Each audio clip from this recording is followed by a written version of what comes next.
now. Wonderful. I thought Ben made a really good Aaron the other day, yesterday. Yeah, He's really a funny guy. he is. And he says he's going to do all his characters Polish from here. I like it. He's funny. This brings me great joy. So I didn't know that was the Polish accent. Yeah, neither did I. it is what he has, apparently. So we see that Sarah Adams and the Taylors are with us as well.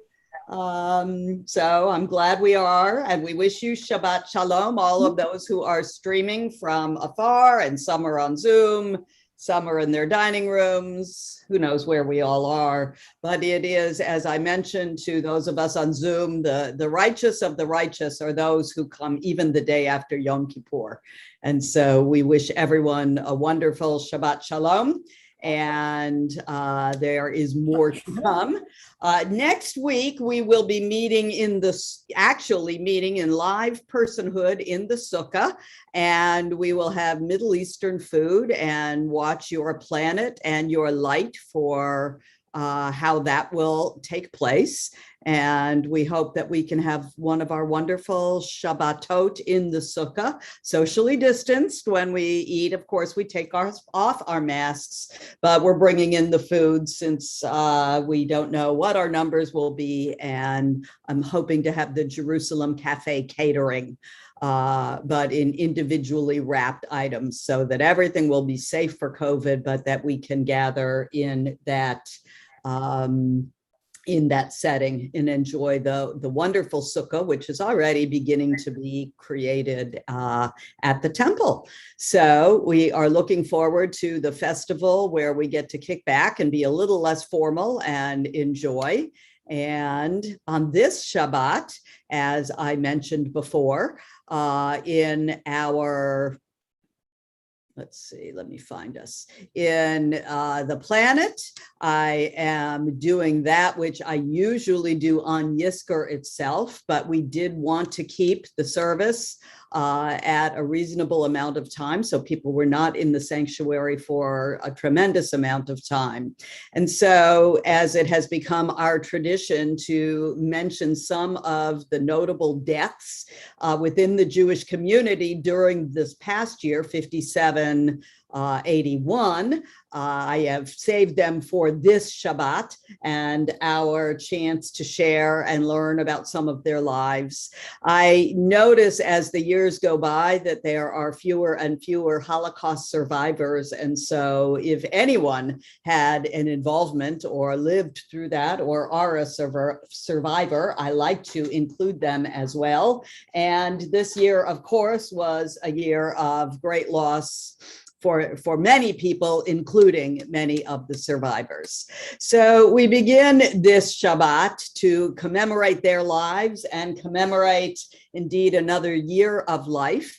And we begin with the kindling of the Shabbat candles. For those of you who have them with you, we kindle together. And for those for whom I represent you all, we light the candles and bless together.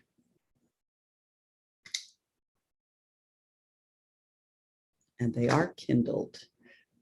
There they are. Baruch atah Adonai Eloheinu melech haolam asher kidshanu b'mitzvotav v'tzivanu lehadlik ner shel Shabbat.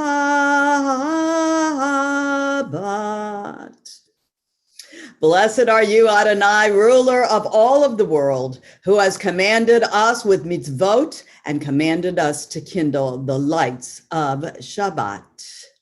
And we bless those Sabbath angels, just the every weekly angels who come with us on the Shabbat and bless us with the opportunity. We pray for peace and for love and well-being. We hope that we will have a year of beautiful Shabbatot to share together before we reach our holiest of days together. And we kind of enjoy going back to our traditional Sabbath modes and tunes. Shalom Aleichem, Malachei Hasharet, Malachei Elyon, Mi Melech Malachei Hamlachim HaKadosh Baruch Hu.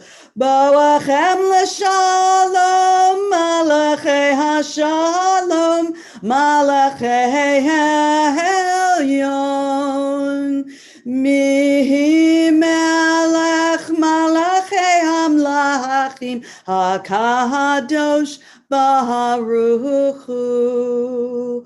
Barchuni l'shalom, Malachei Hashalom, Malachei Elyon, Mi Melech Malachei Hamlachim HaKadosh Baruch Hu. Tzedchem l'shalom, Malachei Hashalom, Malachei Elyon, Mi Melech Malachei Hamlachim HaKadosh Baruch Hu. We pray that those angels who bring in the Sabbath, those messengers of God, will indeed come to us in peace and bless us with peace. And at the end of the Sabbath, may they leave a little bit of the Shabbat peace behind for the week to come, for the festival of Sukkot, which is soon upon us, and for the rest of this wonderful month of Tishri, which is Moadim L'Simcha, which is holy, holy days of joy and celebration. And so we turn to some of the individuals who we bid farewell to this year. We begin with Bernard S. Cohen, who is 86 years old. He was the lawyer who won the landmark case that led to the U.S. Supreme Court's rejection of laws forbidding the interracial marriage, and later he had a successful political career as a state legislature. It was Cohen with his legal colleague Phil Hirschkopf who represented Richard and Mildred Loving.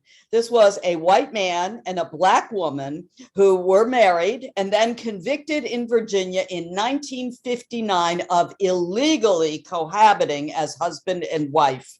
They were expelled from the state in 1959 and were ordered to leave the state. They were gone for 25 years until Cohen and Hirschkopf represented the Lovings and had this conviction overturned. This is when the Supreme Court, it took this many years, it took till 1967, the case Loving versus Virginia ruled that it is illegal to declare biracial marriage unconstitutional. And so it is, some of us might know that July or June 16th, I believe, is called Loving Day. And it is the day on which this ruling, this unjust ruling, was overturned. We also remember, and a great loss for our community, was that of Lord Rabbi Jonathan Sachs, who died at the young age of 72. He was the former chief rabbi of the United Kingdom, and he was a leader of British Jewry for 22 years. He stepped down in 2013. He was an amazing writer and speaker, and anything he writes is brilliant. Any book you can get by him is tremendous. And what became probably the most famous thing in his life in these last years was the video that he put out on the mutation of anti-Semitism, even before COVID, because he did not live to really see the COVID virus in its blooming.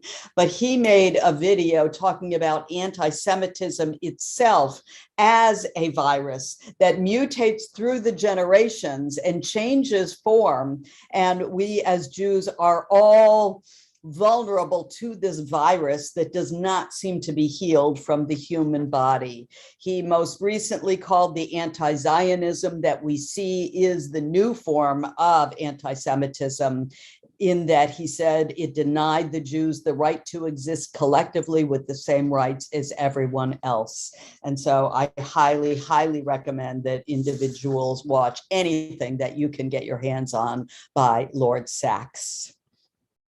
We also remember Norman Golb, who came across or was aware of the Dead Sea Scrolls. As we might remember, a Bedouin shepherd stumbled upon some parchments that had biblical texts in Hebrew and that dated back as early as 300 years before the birth of Jesus. When they were found, most of these scrolls were kept only for an elite group of individuals to study, and it was believed and it was postulated that these scrolls were written by a very remote individual community called the Essenes, who lived outside of the confines of Jerusalem.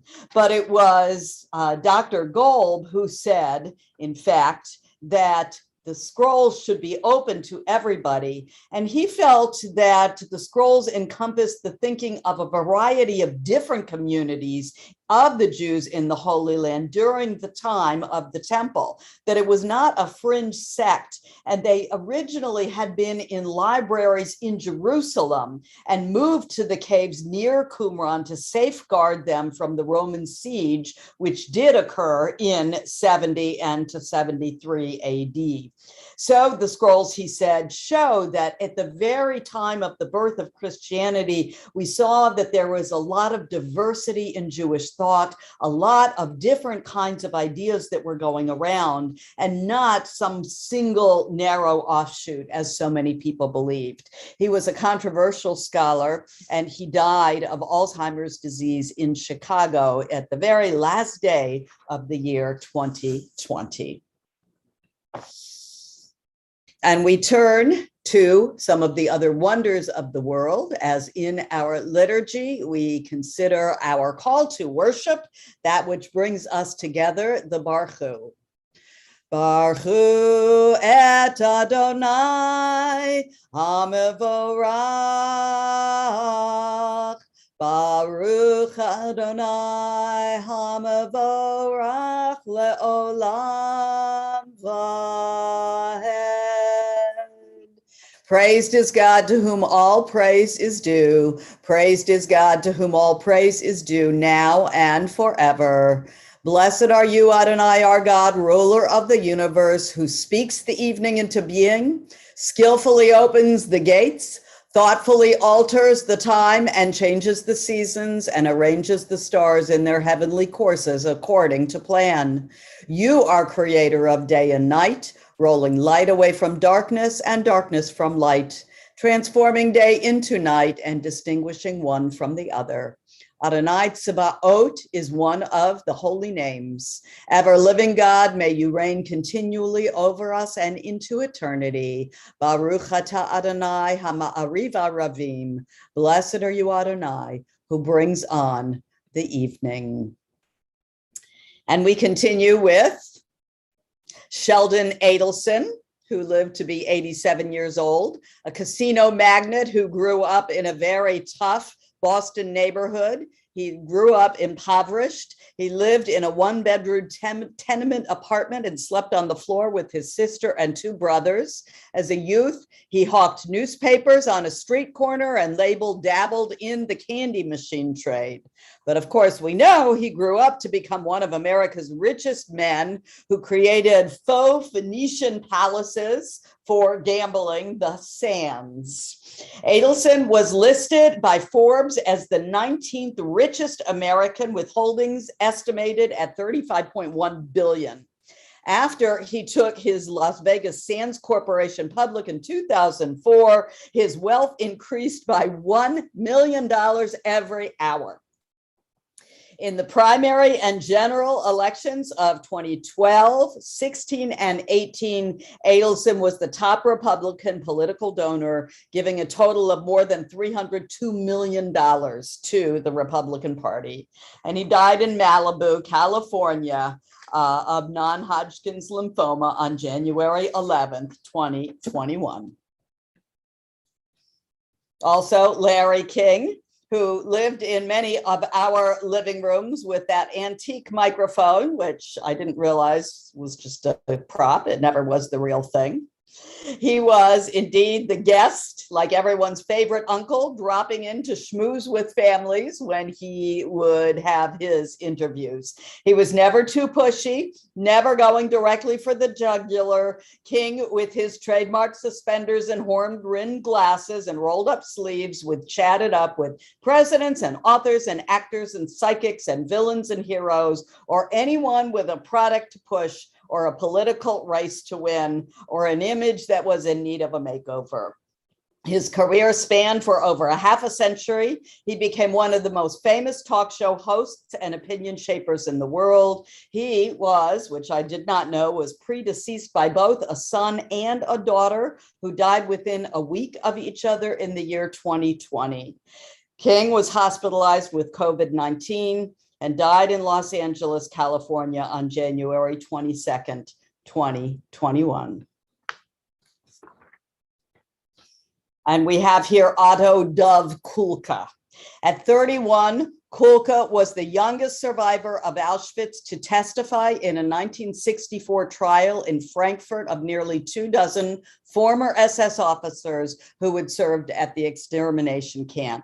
Kulka delivered a moving account of how Jewish inmates had sung Hebrew hymns before being loaded onto trucks that would convey them to the gas chambers, and how at 9 years old he escaped the mass execution of his mother and all the friends who had been deported with him from Czechoslovakia, because at the time he had been ill and had been quarantined in the camp's medical block.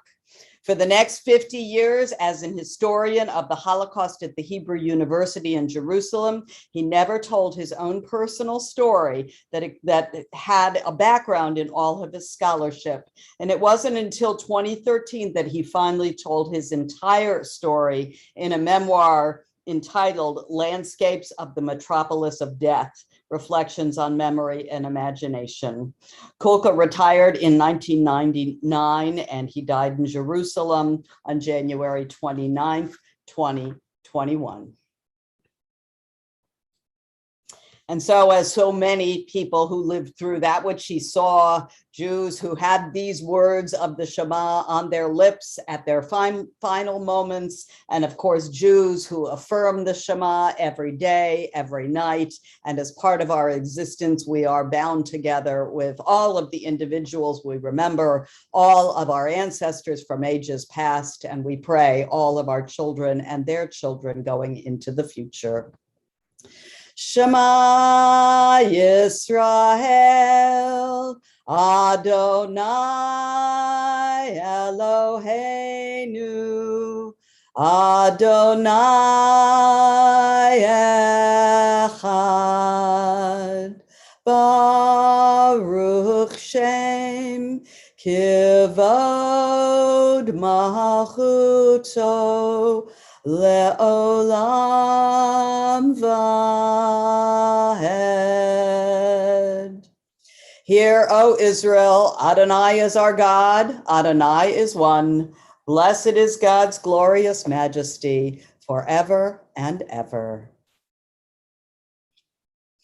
We turn now in remembrance to Rabbi Avram Twersky, a 90-year-old Orthodox rabbi who was descended from several Hasidic dynasties. But Twersky was most well known because he was a psychiatrist and a respected authority on addiction. He was drawn to the 12-step approach central to Alcoholics Anonymous, but because its origin was Christian in nature, he created his own idea of rehabilitation. He created the Gateway Rehabilitation Center, and it was named one of the top 12 clinics in the United States by Forbes magazine in 1987. He wrote 80 books, many of them on Jewish topics, but most of them about addictive thinking and the addictive personalities and ways that we can use Judaism to overcome some of our personal psychological maladies.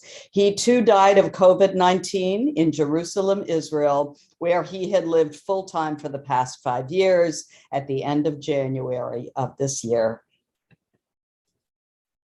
Also, Shlomo Hillel was in Israel, the 97-year-old. He was an Iraqi-born Israeli diplomat and politician who served as Speaker of the Knesset, Minister of the Police, Minister of Internal Affairs, and ambassador to several countries in Africa. He was also a Mossad agent, the Aliyah Bet in the late 1940s and 1950s, and most famous for arranging the massed airlift of Iraqi Jews to Israel in a campaign known as Operation Ezra and Nehemiah. In the late 40s and early 50s, he used bribes, fake visas, and a network of smugglers to move more than 120,000 Jews from Iraq into Israel. He was 23 when this happened, when the Haganah, the paramilitary organization in what was at the time British-controlled Palestine, sent him undercover to Iraq.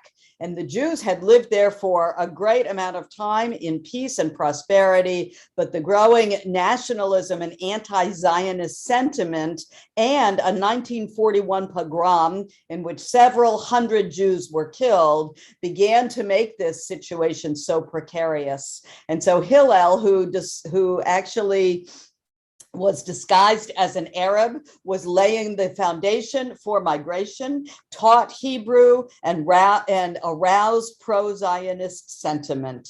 And he ended up living and retiring in Israel. He died in Ra'anana, Israel on February 8th, 2021. So certainly a man who split the seas and brought the Jews to freedom. This is, of course, an ongoing endeavor. It was not just Moses who has to take Israelites out of precarious situations and bring them back to their home. And so the Mi Chamocha prayer indeed is a prayer that makes us speak about God's providence and the ability to find a place where Jews can live at peace, with safety, with freedom. And so we sing this that we call our freedom's holy song. Mi chamocha ba'elim Adonai, mi chamocha nehda b'kodesh. Nora tehilot oseh fele, nora tehilot oseh fele.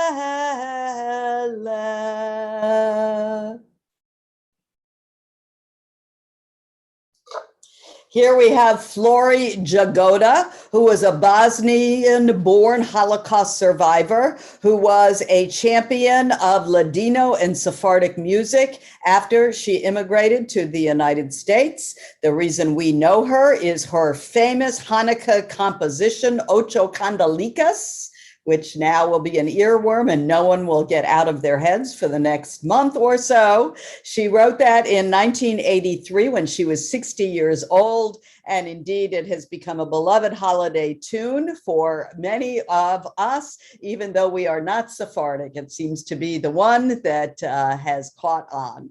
And this was one of the many, many pieces by Flori Jagoda. She died in Alexandria, Virginia at 97 years old. And here we have Josef Kleinman, the youngest Holocaust survivor to testify at the trial of Adolf Eichmann. He was one of 110 witnesses at that 1961 trial of Eichmann, and he was 31 years old at the time. His testimony was delivered just after the witness before him fainted, and it was about what it was like to be one of the Jewish youth at Auschwitz. He spoke in vivid terms of how Joseph Mengele, the physician at Auschwitz, he was the one who gave him the name the Angel of Death, and how Mengele arrived at a soccer field on a bicycle with a measuring device. It was immediately clear to the youth that were gathered there in the field that those who were shorter would be sent to death. And so he said, everyone stood straight. Each of us sought an extra centimeter in height. Kleinman said at the trial, he immediately discerned that he was not tall enough. And so his brother gave him pebbles to put in his shoes to add a little bit of height to him. Somehow Kleinman remained with his brother in the line of those destined to slave labor camp. And indeed, he and his brother found a way out at work detail for a truck that was going out to do some work at Dachau. His testimony helped send Eichmann to the gallows. Kleinman and his brothers, as I said, smuggled themselves out and went to Dachau. After that, he had his striped hat that he was forced to wear at Auschwitz. He kept it for his entire life, as well as the shirt that was given to him upon the liberation of the Dachau camp, which there are many pictures of him with these as well. And we turn to our tefillah, a prayer on the lips of Jews from our tradition. We are told that we rise together for this prayer and that these are the central prayers of our Shabbat service.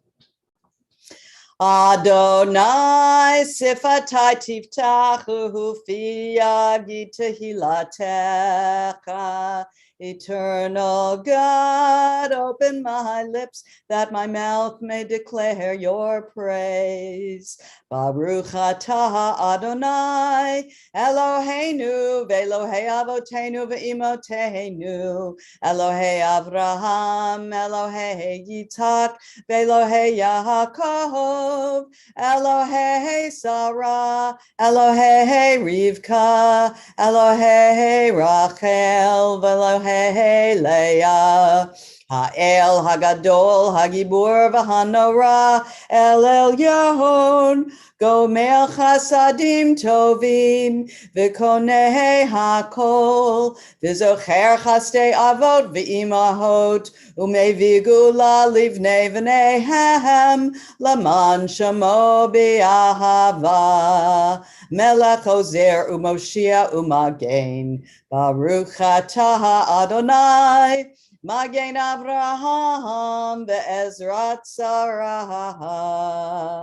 Atah kibur la'olam Adonai, mechayei hakol atarav lahoshia, mechalkei chayim b'chesed, mechayei hakol b'rachamim rabim, somech noflim b'rofei cholim, umatir asurim, umakayem emunato lishenei afar michamocha ba'al gevurot umidol melach melech memit umachayeh umatzmiach Yeshua v'ne'eman atah lahachayot hakol Baruch atah Adonai mechayeh hakol.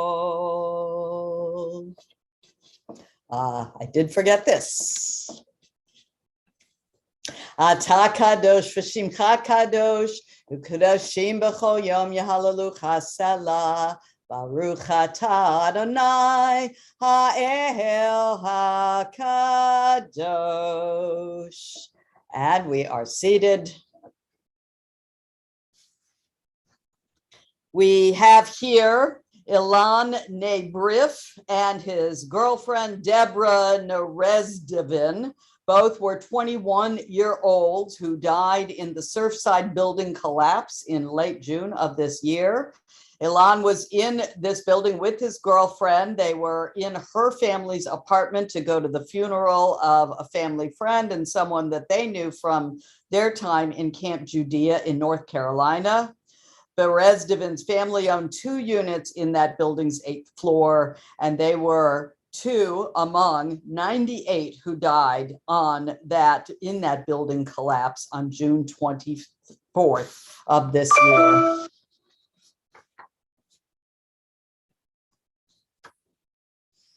Also, Esther Bejarano was a member of the so-called Auschwitz Orchestra. Bejarano was working hard labor at Auschwitz in 1943 when she heard that they were putting together a 40-person, 40-woman orchestra at the camp and that they needed someone on an accordion. She was trained as a pianist, even though she had never touched an accordion. She volunteered and taught herself how to play.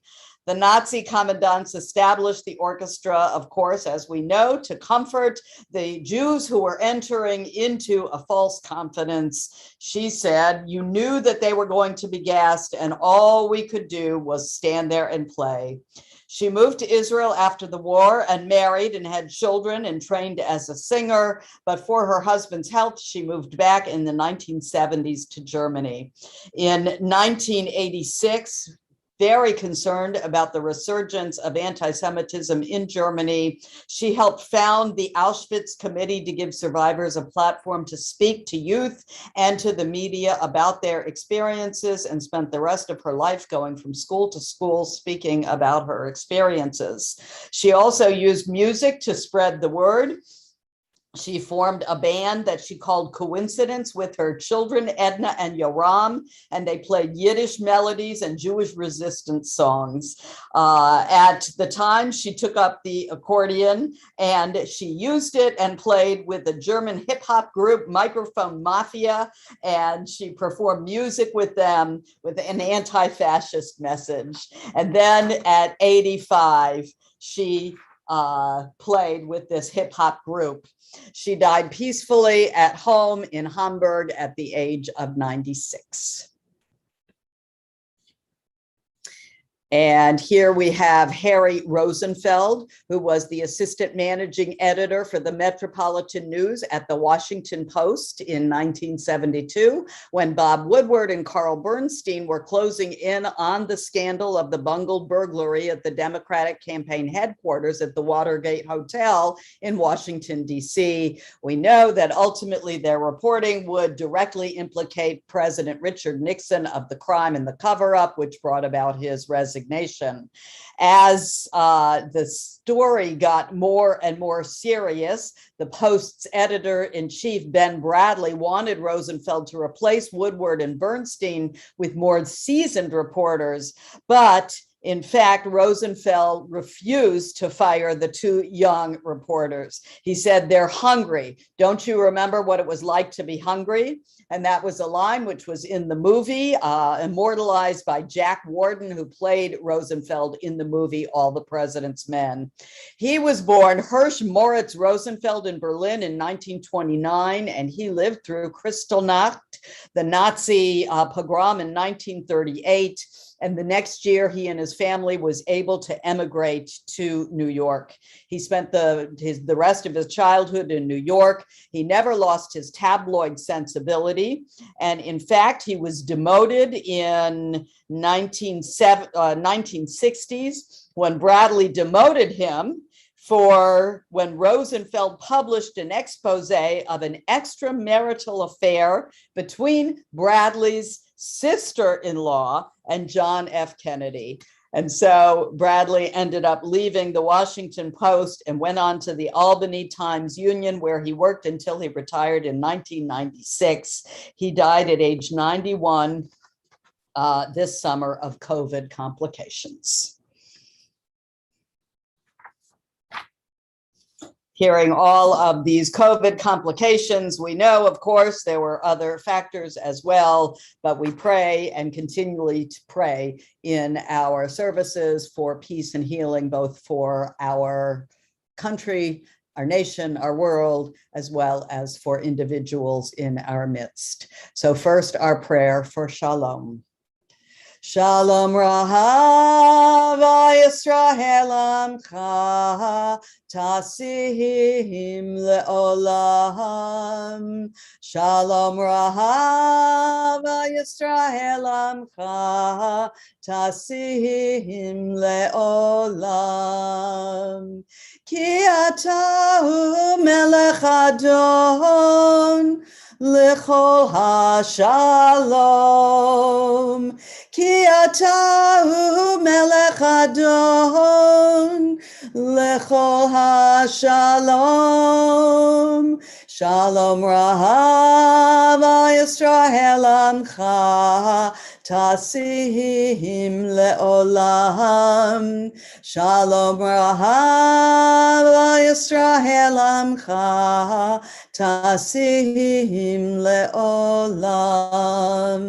V'tov be'enecha levarech et amcha Yisrael b'chol etu v'chol shah b'shlomecha. Shalom rahav Yisrael amcha tasihim leolam. Shalom rahav Yisrael amcha tasihim leolam. Tasihim leolam.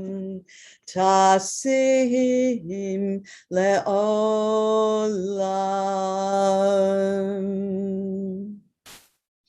Baruch atah Adonai osei hashalom. Blessed are you, Adonai, who blesses your people with peace. And we add our prayer for healing for individuals in our families and in our communities, the opportunity to hope that everyone who is ill will find healing, and for those who are suffering in spirit or in need of strength, we offer the Mishaberach prayer as well. If there's someone for whom you would like to offer this prayer, we ask you to unmute yourself and mention their names. And those of you who are watching on Facebook and Zoom, we hope that you too will type the names into our chat group so that we can all be aware of those for whom we need to offer support. I will mention Arlene Graham, who may not mention herself, but who is here with us, and we hope that she goes from strength to strength as she heals. Thank you very, Adeline very much. Adams. Raleigh Lay, Grace Stevens, and Brittany. Leah Hansman and Alan Lakin. Bruce Holroyd, Maureen Moody Scott. And also Martin Robbins.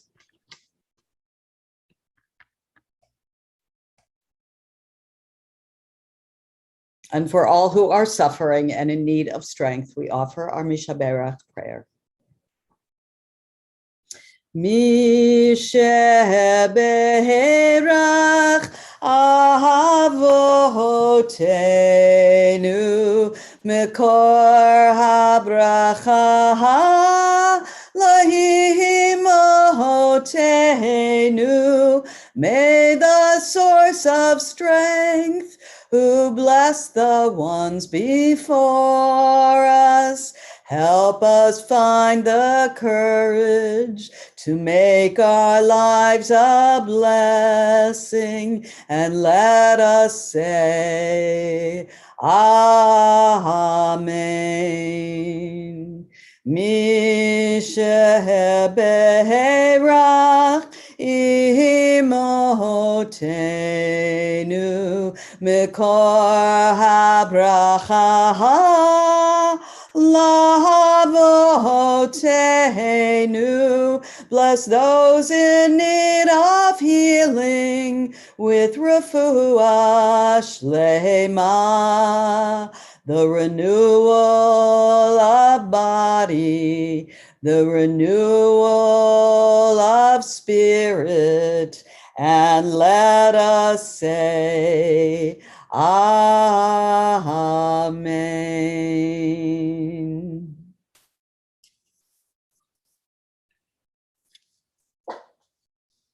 I saw some smiles, so we all know that this is Yaakov Moshe HaKohen Maza. Oh, yes. Also known as Jackie Mason. At 18, he became a cantor. At age 25, he was an ordained rabbi, and it only took him 3 years to get smart enough to resign the rabbinate and to become a comedian. I'm still working on being discovered, but no one finds me that funny. In any event, he holds the record for the longest running one-man show in Broadway history and the longest running stand-up show in the history of London's West End. He earned several Emmys and different awards, and I could find very few of his jokes that I could actually say here during a Shabbat service, except the one where he said, money is not the most important thing in the world. Love is. Fortunately, I love money. He died at his home July 24th of this year at the age of 93. I don't know if anyone else can think of a joke and unmute, but I went through quite a few pages of jokes and said, nope, nope, nope. Also, we lost very recently Ruth Pearl, the mother of the slain Wall Street Journal reporter Daniel Pearl, who took the loss of losing her son and turned it into the rest of her life of activism. After Daniel was kidnapped and murdered by Al-Qaeda extremists while reporting in Pakistan in 2002, Pearl and her husband wrote this book asking people about his final words, I am Jewish, and also established a foundation in his name that offered fellowships to journalists in Muslim countries and hosted lectures and concerts and other events to promote cross-cultural understanding. During the entire final decades of her life, this last almost 20 years, they were always struggling. She and her husband, Judah Pearl, were struggling with their son's unresolved murder and the almost Byzantine Pakistani court system. The accused terrorists that were charged with luring Daniel Pearl to his death and 3 accomplices were imprisoned, but they were ordered to be released in April of this year. They happened to be remained in captivity while the country's judicial system slowly grinds on. But in fact, both Ruth Pearl and her husband testified, and in a YouTube video, very frail with the lung disease she had, she asked the Pakistani courts to reverse their decision. The hearing was set for late August, but was postponed, and Pearl did never find out the outcome because she died on July 20th from pulmonary difficulties. She was 85 years old. So the ability, I suppose, to take something as awful as the loss of a child and create without hatred, but with love, the ability to bring some healing and wholeness is a beautiful symbol for all of us. And it is what the Aleinu prayer asks us to do, to continue no matter what our suffering, to make the world one for all people under God's name, not to hate the perpetrators, but rather to work with those who we can work, who can bring about peace.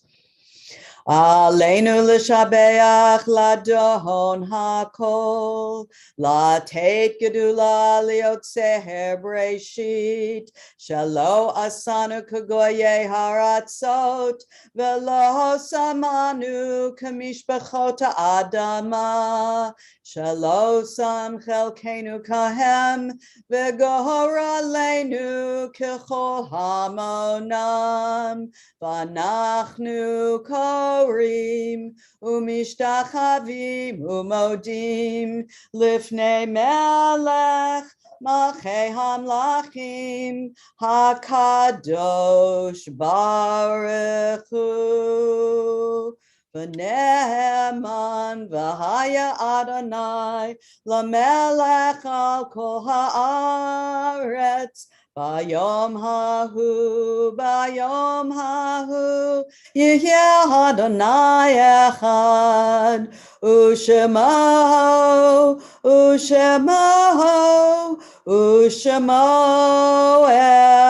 echad.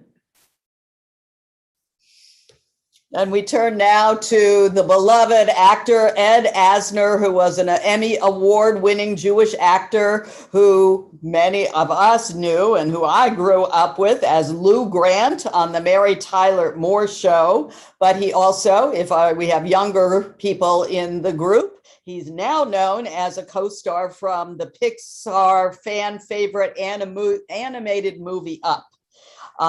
He was unabashedly Jewish. In 1981, he headlined a Passover documentary for PBS. And in 2012, he made a Jewish Hanukkah pitch for a charity that distributes cattle to impoverished communities. He was very involved in social activism on behalf of peace in Israel. In 2019, Asner narrated the Tattooed Torah, which is an animated version of a story of one of the Czechoslovakian Torahs with numbers tattooed on their bands, as we have. And the story of one particular Torah that is in Chicago, he is the narrator saying the story of the Torah, the story of the Tattooed Torah is the story of each of us as Jews as well. And again, for the younger crowd, he reprised the story of a cynic to a believer in 2009's Up, where he played Carl Fredrickson, an elderly man broken and embittered by widowhood and a modern world seemingly intent on crushing him, who embarks on a balloon journey to South America with a young stowaway. So that is his story.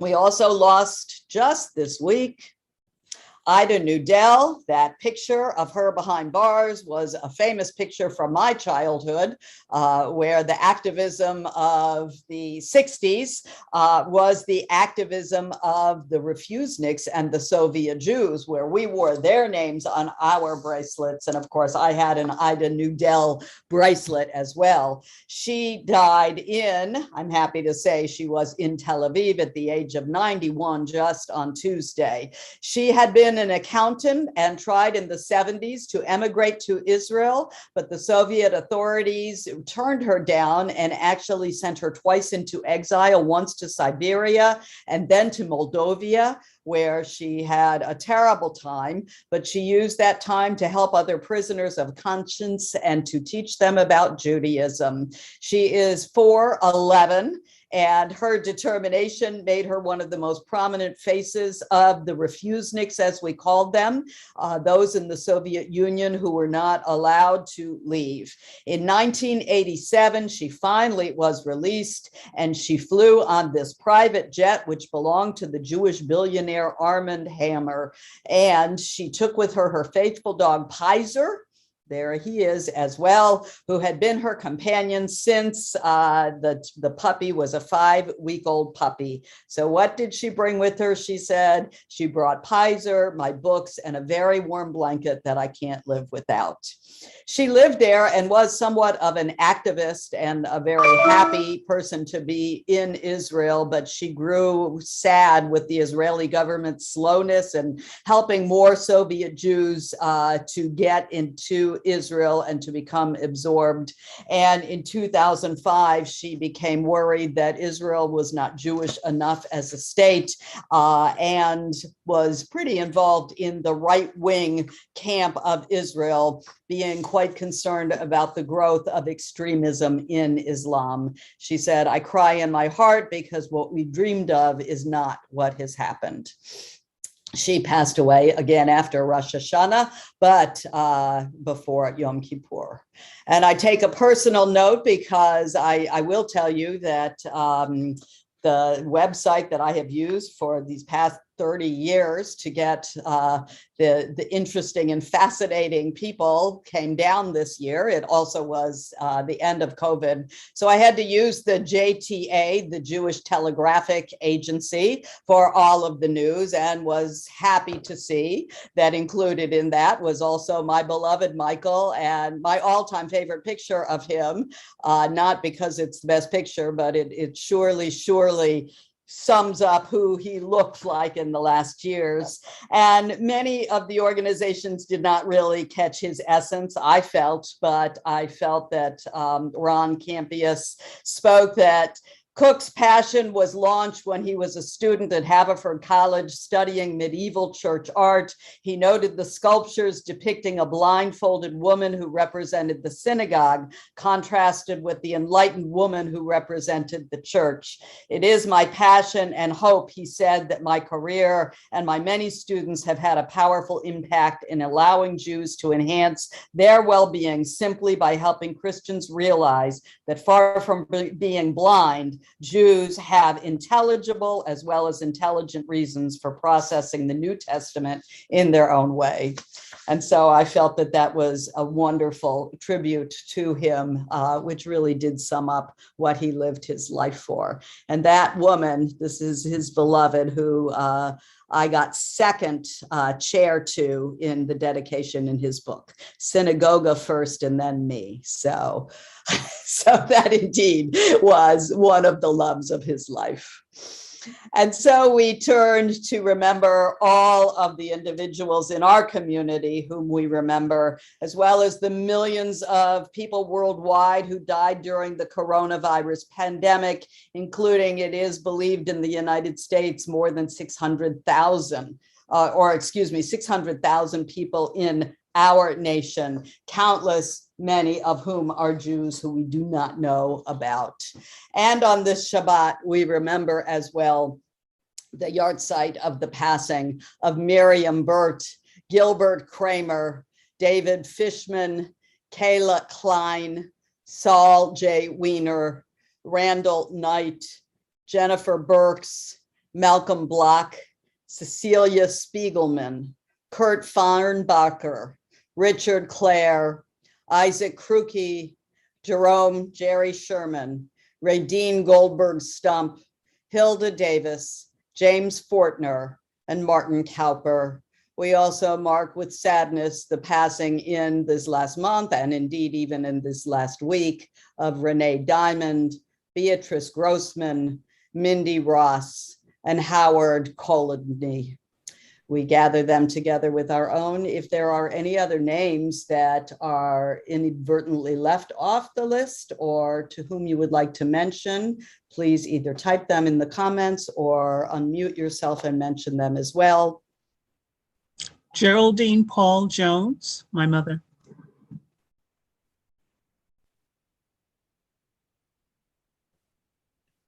We turn to our Kaddish prayer. Yitgadal v'yitkadash shemei Rabbah, v'yalma divrach yerutei v'yamlich malchutei, v'chayechon uvyomechon uv'chaye dechol beit Yisrael, v'agala uvizman kariv v'imru amen. Yehei shemei Rabbah mivarach leolam ulalmei almaya. Yitbarach v'yishtabach v'yitpoar v'yitraman v'yitnaseh, v'yitadar v'yitale v'yitalal shemei dekudeshat berichu la'ela min kol birchata v'shirata tushbachata v'nechemata da'amiran bi'ama v'imru. Amen. Yehi shalom rabba min shamaya, v'chayim aleinu v'al kol Yisrael, v'imru amen. Osei shalom b'mromav, hu ya'aseh shalom, aleinu v'al kol Yisrael, v'imru amen. May the one who makes peace in the high heavens make peace for us all of Israel, and all of the world. And we say, amen. And we didn't get to say our Kiddush because we were fasting, but we continue now with the joys of weekly Shabbat. And by the way, this is such an early, it was, I believe, an early enough high holy days that we can expect an extra Adar, which means we've got an extra month before next year's high holidays. And so we have many times to share our cups of joy, our Kiddush wine. Baruch atah Adonai Eloheinu melech haolam, borei peri hagafen. Baruch atah Adonai Eloheinu melech haolam, asher kidshanu b'mitzvotav v'ratzavanu v'shabbat kodsho v'ahava uvratzon hinchilanu. Zikaron lamaaseh bereshit, ki hu yom techila lamikra'e kodesh, zecher letziat mitzrayim, kivanu v'charta V'otanu kidashta mikol ha'amim. V'shabbat kodshecha v'ahava uvratzon hinchaltanu. Baruch atah Adonai mekadesh HaShabbat. Amen.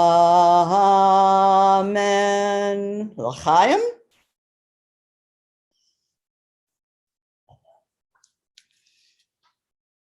And for those of you who I hope have leftover challah from your wonderful breakfasts or bagels or anything that somewhat resembles, oh, look at Ira's got a beautiful round challah. Beautiful. Why don't you unmute yourself and you lead since you have such a beautiful challah?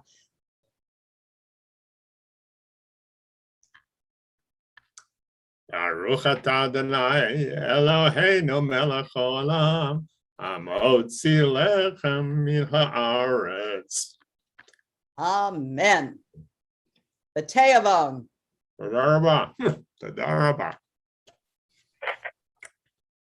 Wonderful. So, as I mentioned, we will hopefully be able to be in our sukkah live in person and with wonderful food next week. And we'll put out lots of tables so we can socially distance and we can stuff our wonderful vegetable harvest under our masks and enjoy them. So we hope that everyone will join us there at 6:30 next week in the sukkah. I promise warm and dry weather. I don't know why I promise that, but I do. And any other good and welfare? Tomorrow morning we have Tanakh study, so you can find the link in our planet for that. And we hope everybody is recovered from their fasts and lost at least 10 pounds. That will not be put on at the breakfast. And Thank you, Rabbi. Sure. And Madeline, you. you want to say something? Thank you. Thank you very much. I appreciate being included. We love having you, Madeline. Thank you. I appreciate it very, very much. Shabbat shalom. Shabbat shalom. Shabbat shalom, everyone. Shabbat shalom.